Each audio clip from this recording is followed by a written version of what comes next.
let that be able to be transferred to the park? Will be close to the 1.3 million when you add in the construction tender was 731,000. So then when you add in like consultant costs and some of our internal costs, we'll be around 1.1, I think. So we won't have a lot of money left over. $200K? Maybe could it be transferred? I don't know. I'd have to ask my. I can only answer that question because both accounts are under my purview. So, yes, no, I'll check the rules about how the money was applied, but the reason why, the PTIF has to close out no matter what, number one first. We finalize our accounting. If there's something left after that, there's something left. But again, it's my report through to the treasurer that moves the money around in the end. And then what do you propose, John? I'm proposing perhaps that Councillor Manette's office could look into that and get back to us. And if there's additional funds, then we could see what else could be built in the park to accommodate the needs of the community. True, but being capital funds, I would not close them at the works in progress closure report, and we would look at that as a second phase. Second phase. I don't want to complicate this phase Yeah, at this yeah. moment. Let's get done what we promised to get Absolutely. done, and then, when everything's done, Yeah. sweep the dust out of the corner, so to speak, push it into a pile and see what's left. Okay. And that way also, I'm not going to go insane trying to do too many things at once. Great idea. It's about me. Community building, right? Yeah, so budget-wise, we're doing great. Everything is coming in because of, for instance, we know now what the structural design needs to be underneath the tennis courts and the gazebos. It came in as completely reasonable costs. It's not like you need pilings under your gazebo or crazy things like that. So the studies have demonstrated that our original plan is validated. And so we're going ahead with all the confidence that we have to just get this thing done. Is there any power going on? No, we're not bringing in any power. It's not a good location for power though either, in the sense of it'd be extremely expensive to bring it all the way up there. And then once it's up there, you've lit something that nobody can see. So you might be helping people up there at nighttime do things that aren't necessarily what you want them to be doing. Darkness actually is our friend from time to time. So tennis courts are not lit? They're daytime. Just Only like daytime. we have a lot like that. They are not lit. That's correct. No. No, but see here, They're not lit. they're not? Okay, well, I must have been the rink I saw lights on. In the summer, Yeah, they're not. I think they are. Are they? In summer, I see them playing at night when we come, when we have a meeting here or something. This is a very different situation than off You're the TV. surrounded here. Sure, yeah, like you're visible. What I like about lights is anybody nearby can see somebody under those lights doing whatever they're doing. That's the best thing about lights but if you're gonna light an area up for an activity that nobody's able to casually observe, you could be inviting yourself to a different activity. I did bring other plans, but it starts getting into the weeds, it's the details. I can say things like, right now we're carrying, planting, what was it, I just did the math, it was about 500 trees are coming in here. We have some really funky things we're doing. The dog park, we got this crazy wiener dog bench going in. We're trying to make it thematically quite fun. Of course, we will meet all the accessibility requirements that the city has, but like obviously that's not an accessible bench, but not every bench needs to be accessible. So we will give the accessibility scrub to not only meet the Ontario government's AODA, the city of Ottawa has even some greater or more stringent standards above that. We will meet all of those as well. So Kevin, what are the rules should a business wish to contribute to something like that and have their sign on it? Or perhaps they're in the area, perhaps they're in a business that takes care of dogs, for example. Mm-hmm. And what are the city's rules about that? So, no contributing- open advertising in parks, number one. Okay. However, we could do some sponsorship agreements. We have ability, so everything has a value. You have adopt a park, adopt a park. Adopt a park is a whole other thing, and yes, that is totally capable as well. Of course, that would be a nice, you've seen them, they're tasteful signs that go up saying, adopt and buy, blah, blah, blah. So sponsorship agreement is a possibility. It is always a possibility, Yeah. yes.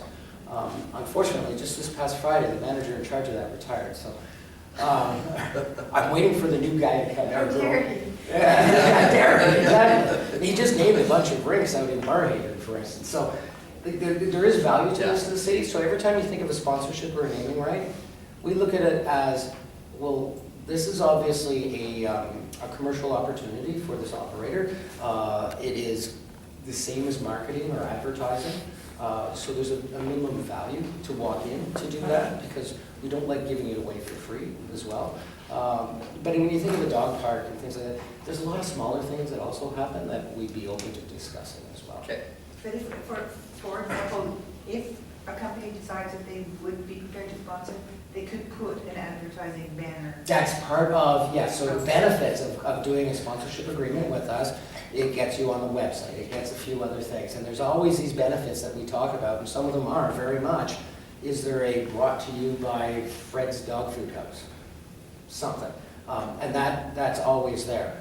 And if you think about it, I would never allow a sign that says, go to Home Hardware. But I would allow brought to you by Home Hardware, done tastefully so that the person there is seeing it versus a billboard advertising. We do not accept advertising straight up in parks, but we work with somebody who's interested in working with us. It's kind of like rink boards, you know? Yeah, that was We actually, that's know what I where- was, Yeah. that's what I was thinking about. Like, Yeah. if we have a business who wants to sponsor the rink to allow us to get more paid hours, that's a possibility. Yeah. Yeah. Yep. Yeah, because and they would be inside the rink boards, right? Just like you would see at the CTC. You've got stuff on the rink Exactly. boards. But we have. But they wouldn't have a billboard out pointing to the street saying, you know, go to Canadian Tire. Yeah, the big arrow. Exactly. Do we have to run those by you? Yes. Yes. Yes, absolutely. It's our land, we hold the rights. Sorry, but we tend to be very amenable to things like this because if it promotes community use and recreation, we're there, right? Like, So at Glandriel Park, we did that with a bunch of the businesses that have sponsored, particularly Orleans Boat World and a few others. And we, as long as I think it's under $200,000 or $3,000, we're able to do it for rink boards. There's like a, you have to be under a certain. There's a scale, Yeah, yeah. there's a scale. And it was a lot of work to do, but very successful.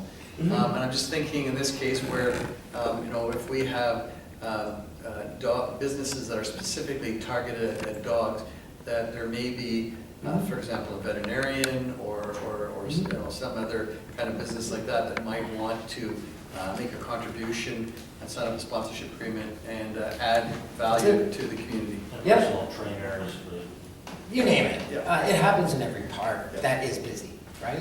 You know, the quieter the park, the less likely somebody's interested. But there's always an interest in little things, and we're interested too. We're not in the business of getting in the way. We just need to make sure it doesn't break any rules or laws. Okay. Thank you, Kevin. And then, oh, there is an image up there of some of the fitness stuff that we're talking about as well. We use what's called the Trek Fit program. There's various manufacturers. The tried and true for us is a company called Trek Fit. When it comes to fitness equipment in parks, we're very particular. Because children might be on them, just as they would be on a play structure or anything.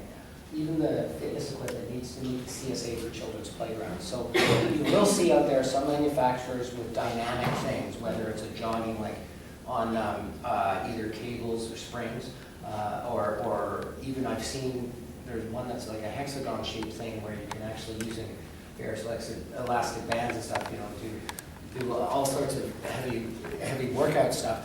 We do not allow that in city parks because every one of those comes with a pinch point that can sever a finger, for instance, or get a head entrapment so a child might hang. We only go with stuff that meets the same safety standard as for children's playgrounds. And the Trek Fit company's been really good about that because they've also moved themselves in very much into the modern age. Each one of them can have either a QR code or various other things. You can go up with your phone, hit a button, and get all the workouts attributable to that piece of equipment. It's pretty cool, and it gives you different workouts, and it allows you to you know, you do this one for this one for that. And so the Trek Fit stuff is very versatile for anybody to use, and because it could be on your phone, it's also bilingual, it's whatever it is, their website is full of money. Will there be signs beside each? Yeah, so you will actually see QR codes, and we will have an instruction board Okay. that comes with it. We have a few of these now. I'm a fan because it is one of those crazy, well, people are getting more and more techy or gadgety, and now that you have your gadget, so instead of sitting on your phone, you're gonna use your phone to go and do a workout. We're actually moving that into children's playgrounds now, too. Yeah, but, yeah, go down the slide 5 times, do this, do that, do this, do that, and you get points and stuff like that. I've seen some fitness instructors holding like boot camps Yep, in parks. we have those all over, yes. Okay, do those instructors need to reserve? Yes, they book a permit. They book a permit? Yeah, just as if maybe you're holding a wedding in a park, or maybe you're doing this, and it's, the parks bylaw says any organized activity in a park just needs to be booked through us. The permits are not expensive. It's more like, we don't want people running into each other at the same time, or fights, like, imagine if you're trying to host your wedding in the park, but somebody else is also trying to host it in the same spot. It's about ability to reserve a space to do your activity, and it's a way for us to double check that the activity is acceptable for a park. Like, we won't hold golf clinics here. No, but people ask, you know? If by chance an instructor books a session around those, and the public comes, are they allowed to use them at the same time, or if you've reserved it, then you? It depends on the permit and the person that's requested the permit, so you can sometimes, just like you can book a soccer field for your own use or soccer league use, the same thing might apply to this. I haven't had much of that at all yet. Okay. The biggest push for us is to use the giant hill at Mooney's Bay for boot camps, right? Like, it's a scale thing. It's often around Yeah. hills, yeah. Yeah, Well, I've rented gazebos, the gazebo, like a clotted cane. yeah, there you go. But if somebody, like, we had people show up, when we booked it. Yeah, here's my We had permit. 100 people showing up, we need tables and such. Yeah, yeah. You mean just for a private, Family events, we do, oh, okay. our big family, we have 100 people, so it's. That's big then, yeah, that too. That's big enough, and that's when it's worth getting a permit to make sure you get what you look for, or want to be. But it added up now, because now the rental of there's a little, like, what, washer? Washer building, yeah. They crank the price up on that, like, and it's by the hour. So if I'm there for the day, I'm paying for the day, but like, it's from under $200, it's jumped to $450.